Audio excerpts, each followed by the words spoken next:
दरम्यान लोकसभा निवडणुकीच्या तोंडावर दिल्लीचे मुख्यमंत्री अरविंद केजरीवाल यांना केलेल्या अटकेविषयी जाब विचारलेला आहे सुप्रीम कोर्टानं। ईडीला हा जाब विचारण्यात आलाय आणि ईडीला एकूण 5 प्रश्न विचारले। प्रश्नांची सरबत्ती सुप्रीम कोर्टानं केल्याचं पाहायला मिळतंय। शुक्रवारी 3 मे रोजी पूर्ण तयारी करून या प्रश्नांची उत्तरं द्या असं कोर्टानं ईडीला बजावलंय। दिल्लीमध्ये धोरण प्रकरणी अटकेला आव्हान देणाऱ्या याचिकेवरील सुनावणी दरम्यान केजरीवाल यांच्या याचिकेवर सुनावणी दरम्यान केजरीवाल यांचे वकील अभिषेक सिंघवी यांनी साक्षीदारांच्या साक्षीवरच प्रश्नचिन्ह उपस्थित केलं।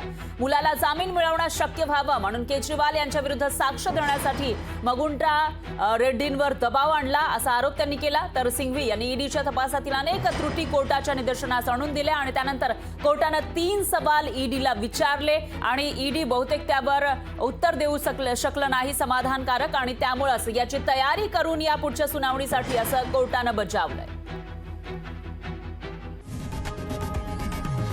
लोकशाही मराठी ऐका, पहा, जागरूक रहा।